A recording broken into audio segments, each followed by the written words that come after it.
Ya comentábamos que estamos en el primer domingo de Cuaresma, con las lecturas propias del ciclo C, centrado alrededor del Evangelio de Lucas. Dado que las lecturas de este domingo hablan de las tentaciones en el desierto, eh, a diferencia de los otros domingos, como normalmente pasa en la Cuaresma, en la cual nos cambiamos, ya lo hemos dicho varias veces, al Evangelio de Juan, que se lee en los tiempos litúrgicos fuertes. Este domingo sí tenemos una lectura de Lucas, la manera como él nos presenta las tentaciones del Señor en el desierto. Y tomado de esas tentaciones la frase que les comparto: no solo de pan viven las personas. La primera lectura está tomada del libro del Deuteronomio. Recordemos que significa literalmente ese nombre, segunda ley. Muy probablemente es el último libro de la Torá en ser redactado. Se llama Segunda Ley porque incluye un discurso legislativo de Moisés ante el pueblo, un poco antes de su muerte. Es distinto del primer discurso largo de Moisés que se da a los pies del monte Joreb o Sinaí. Escucharemos en la lectura las instrucciones que Dios le da a su pueblo para la ceremonia de presentación de las primicias. Primicias significa los primeros productos agrícolas de la cosecha del año. Cómo tener siempre presente que pues lo que más queremos, lo que más tiene sentido para nosotras y nosotros, lo mejor que podemos hacer es ponerlo en las manos de Dios. Nuestras familias, nuestras vidas, nuestros proyectos, todas estas grandes primicias que de la mano de Dios queremos llevar a plenitud. Incluye un credo del pueblo israelita. Ahí vamos a escuchar que reconoce la humildad de su origen.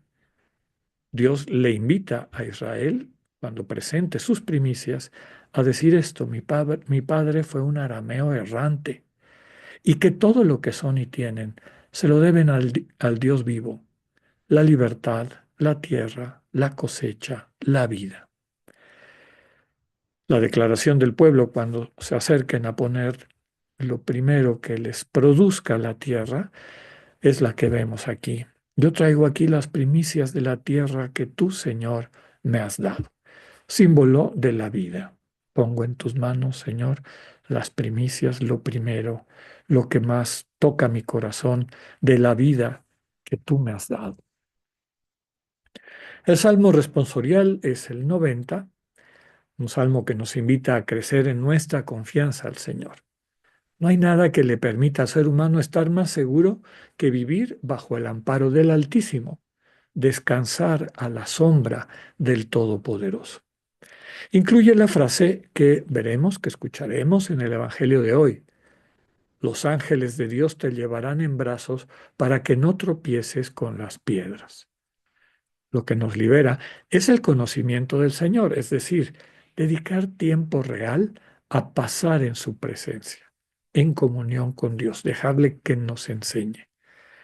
Y así escucharemos este mensaje del Señor: cuando tú me invoques, yo te escucharé, y en tus angustias estaré contigo. La segunda lectura es de la carta de Pablo a los romanos. Ya hemos comentado muchas veces que podríamos llamarla el Evangelio de Pablo, tanto por su profundidad teológica como por contener el centro de la predicación del apóstol.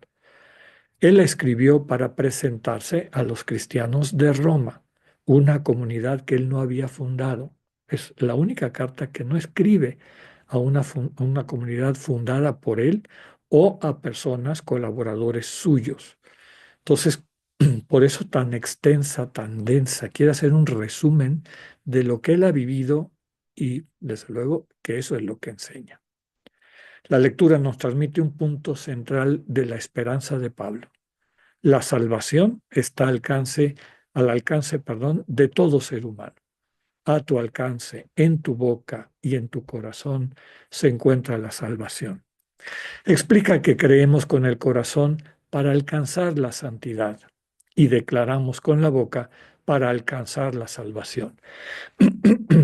Recordemos, ya lo hemos dicho varias veces, que digamos, la existencia humana, la manera como nos vivimos en la cotidianidad, varía por los acentos que tienen cada cultura. Recordemos que los griegos eran una cultura profundamente visual. Para ellos todo era ver, ver. Entonces, toda su filosofía, su manera de entender el mundo, era ver, ve bien, contempla bien, date cuenta a través de lo que vas viendo y contemplando, eso te va a hacer sabio. El pueblo israelita no, era un pueblo de escucha. Para ellos había que escuchar con atención lo que Dios decía. Bueno, ambas cosas están refiriendo a algo muy importante, que es la comunicación de Dios. Dios se comunica de maneras infinitas, no solamente lo que vemos ni lo que oímos, es lo que vivimos existencialmente. Y por eso esta traducción que les pongo aquí. ¿De qué está hablando Pablo? Es necesario entrar en nuestro corazón para confiarnos en Él, en el Señor, para ponernos completamente en sus manos. Entonces nuestras vidas serán transformadas por su amor que libera y sana. Tema fundamental de la Cuaresma. De manera que todo nuestro ser comunicará. No se trata de pararnos en una esquina a gritar como loquitos, como hacen algunos de nuestros hermanos separados, sino que toda nuestra vida comunica la esperanza del Dios vivo. Esta nueva vida que Dios nos da. Tomado de la carta de Pablo, todo el que invoque al Señor como a su Dios será salvado por él. Y así llegamos al Evangelio de este día, capítulo 4 de Lucas, esta perícopa o escena bíblica que solemos conocer como las tentaciones en el desierto. Nos presenta una experiencia fundante de Jesús, es decir, algo que él vivió que fue tan importante que se preocupó por transmitírselo a sus discípulos, para que lo entendieran y para que se dieran cuenta de que todas y todos pasamos por estas realidades. Eh, su bautismo y lo que viene inmediatamente después, las tentaciones en el desierto, son fundamentales para entender no solo la vocación y la vida pública de Jesús, sino también la nuestra. Llama la atención que es el propio Espíritu presente en su bautismo, recordemos, el Espíritu desciende sobre él en forma de paloma, este Espíritu lo lleva al desierto y a enfrentar las tentaciones. Se da en un contexto de ayuno, dejar de comer, dejar de beber, símbolo de la paulatina pérdida de nuestras seguridades. El ejercicio de poner toda nuestra seguridad en el amor de Dios. En esa situación de fragilidad, el espíritu del mundo, el diablo, recordemos que su nombre significa el difamador, el que engaña, trata de engañar a Jesús para meterlo en su lógica. ¿Cuál es la lógica del mal? El egocentrismo. Yo como centro de todo, ignorando a Dios, dejándolo fuera, no me interesa. Quiero hacerme cargo de mi vida y llevarla donde a mí me plazca. Ejercicio egoísta del poder, dependencia de las posesiones, riquezas y finalmente el culto a la imagen que nuestro ego quiere proyectar para justificar los privilegios que nos exige. Es decir, que le rindamos culto.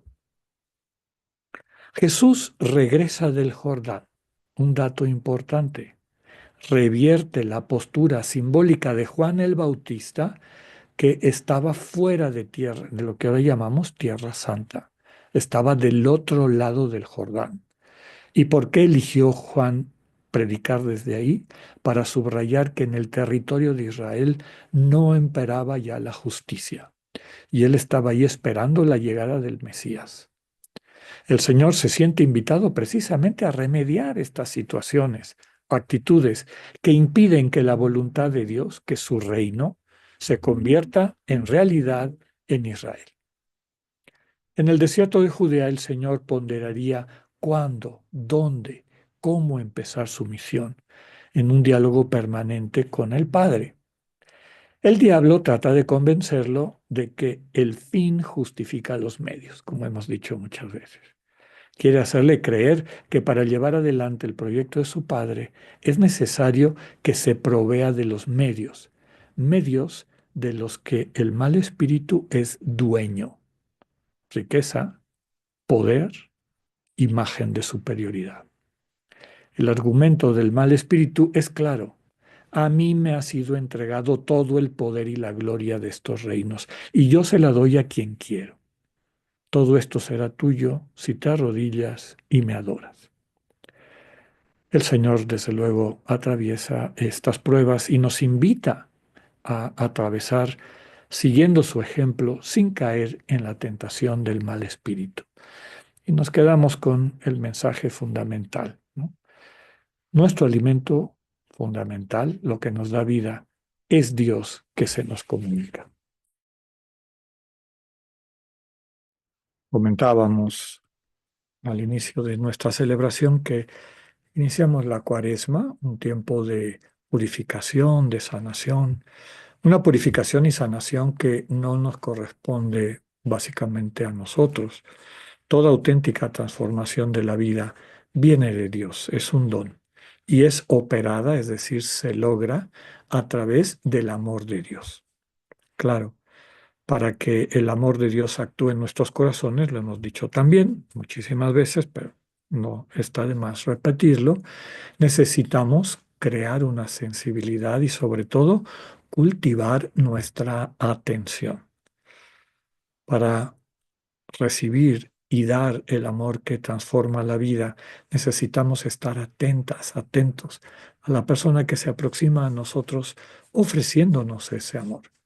Si no lo percibimos, si no lo acogemos una vez percibido, pues el don, el dinamismo, el milagro, la vida que el amor transforma, nos queda ajena. Nuestra conciencia sigue presa en el mundo creado por nuestro ego, es decir, por el mundo del mal, del egoísmo, del autocentramiento, ¿no? Pensar que toda la vida y todo lo que existe está centrado en mi ego. Meditando para preparar la homilía de hoy, me llamó mucho la atención, en otras ocasiones también lo he dicho y ya me había llamado la atención, cómo el mal espíritu cuando habla de los reinos de este mundo, es decir, los lugares donde imperan muchos reyes y no el único y verdadero rey, ¿no?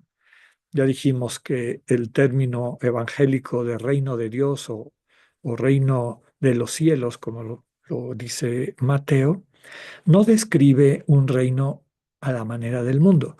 Y eso lo dice con toda claridad el Señor Jesús en el diálogo que tiene con Pilato en el Evangelio de Juan durante su juicio, ¿no? Mi reino no es de este mundo. Eso que yo llamo reino, esa soberanía de Dios, esa centralidad referente único y absoluto del Dios vivo en mi cotidianidad, es decir, que toda mi vida, todos mis pensamientos, mis palabras, mis acciones, no las entiendo ni las vivo separada de ese Dios vivo, ese es el reino de los cielos, ese es el reino de Dios. Esa es la soberanía de Dios sobre nuestras vidas. Y el dinamismo de esa soberanía es el amor, el enamoramiento, ¿no?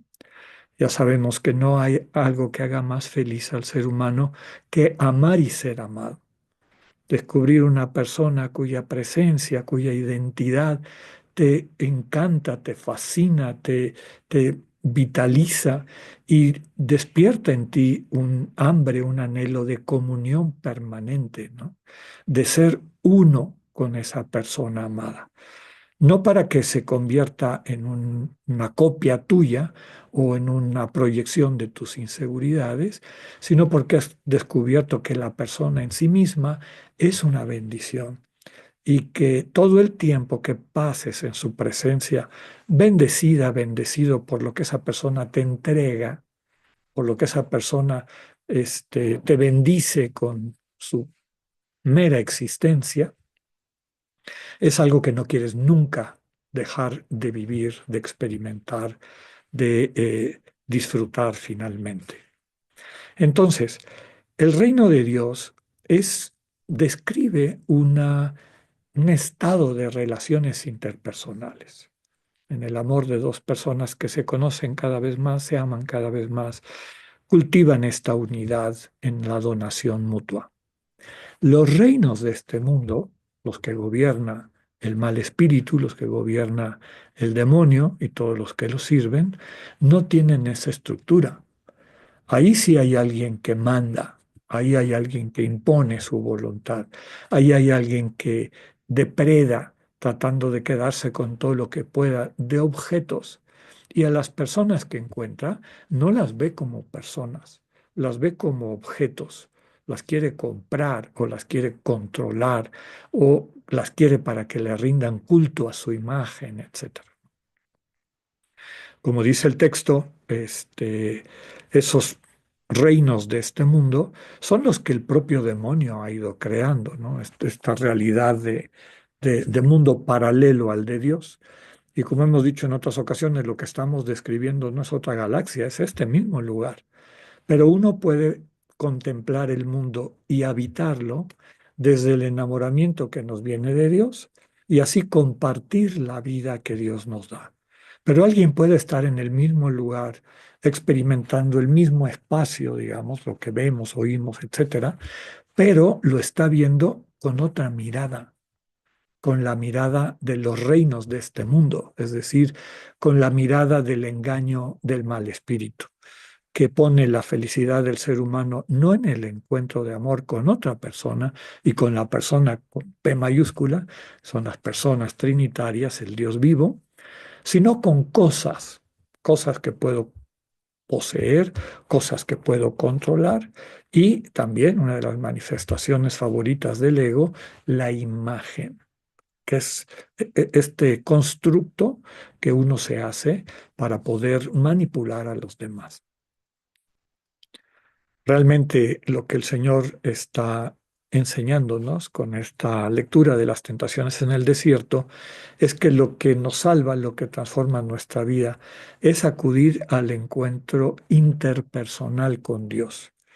Y un encuentro interpersonal, como solemos hacerlo cuando vamos buscando espacios donde disfrutar el amor que nos tenemos, el amor que tenemos con las personas que amamos y que sabemos que nos aman, pues buscamos lugares tranquilos donde podamos vernos cara a cara, donde nos podamos comunicar, donde podamos celebrar la vida, que es recuperar lo que hemos caminado juntas, juntos, en fin, todo lo que hace y enriquece esa relación interpersonal. El Señor nos invita a no perder eso de vista. ¿Cuántas veces has tenido estos momentos de encuentro, de confirmación en el amor que Dios te tiene y en la capacidad de ir consolidando esa relación de amor? Eso es lo que renovamos cada día en la mañana, cuando ponemos las primicias del día, recordando la primera lectura del Deuteronomio, desde estas primeras horas de mi día, Señor, pongo lo que soy y tengo en tus manos. Dispón a tu voluntad, como nos recordaba la oración de San Ignacio en el canto del inicio de nuestra Eucaristía. Dame tu amor y tu gracia, que ésta me basta. Eso es lo que hacemos cada vez que acudimos a la oración contemplativa. Ponemos toda nuestra vida en las manos del Señor y acogemos su amor y su gracia, que es el que nos va a iluminar la mirada, la sensibilidad, para ver realmente qué nos toca, cómo nos invita el Señor a encarnar esa misión de amar ese día de manera concreta de la mano del Señor. Que podamos utilizar este tiempo de Cuaresma y yo creo que es la forma como el Espíritu nos ayuda a atender nuestra fragilidad humana. A veces la vida te deja una serie de, llamémosle así, como inercias de distracción, porque andamos corriendo de un lado a otro y dejamos que la cotidianidad nos robe la paz y lo más grave, nos robe la relación de amor concreta con Dios. Y por eso la liturgia, la vida religiosa de nuestra iglesia separa tiempos, como para decir, párale, párale a corretiza. Cuando menos estos 40 días, haz el compromiso por tener más tiempo de calidad con el Dios vivo. Pidámosle al Señor esa gracia. Recordemos la invitación que el propio eh, Pablo nos hace en la lectura de su carta para que podamos abrir, ir al corazón, que es el lugar donde encontramos al Dios vivo. Y ese amor que percibimos, vivimos y nos renueva en el corazón, lo podamos comunicar. Que nuestra presencia a lo largo del día realmente sea bendición para quienes encontremos. Que así sea.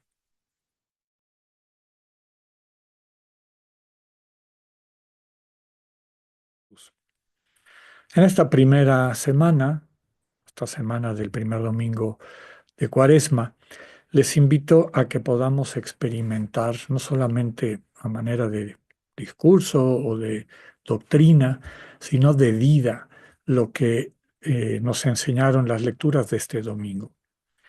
El espíritu del mal, es decir, todos y todas las personas, espíritus y seres humanos que viven de acuerdo a este antiproyecto, enfermos de ego, con la dificultad de descubrir que lo que verdaderamente hace feliz al ser humano es el amor compartido, pues transmiten, contagian, llevan finalmente a que ese tipo de percepción o sensibilidad ante el mundo contamine nuestra conciencia. ¿Cuántas veces ante lo que nos rodea, noticias, actitudes, etcétera, empezamos a sentir realmente que nuestro corazón está intoxicado, está enfermo? Empezamos a perder la esperanza, empezamos a pensar que esas reglas de los reinos de este mundo son finalmente las que privan y las que hay que seguir. Pero lo que constatamos quienes acudimos al corazón, como nos invita Pablo, para ser transformados por el amor de Dios, es que cuando vamos ahí y ponemos nuestra realidad personal, social, mundial en las manos del Dios vivo, su presencia amorosa nos rescata de esa situación de sinsentido, de oscuridad, de incapacidad de encarnar el amor. Nos sana, nos sensibiliza realmente para volver a ver al mundo con esa mirada de enamoramiento. Es decir, nos enamora y hechas luz, luz del mundo, nos envía para que podamos compartir el amor que hemos recibido en su presencia. La gran invitación, no solo para esta semana, sino para todas las semanas, es acudir día con día a hacer tus primicias, es decir, a poner tu existencia en las manos de Dios, así como estás.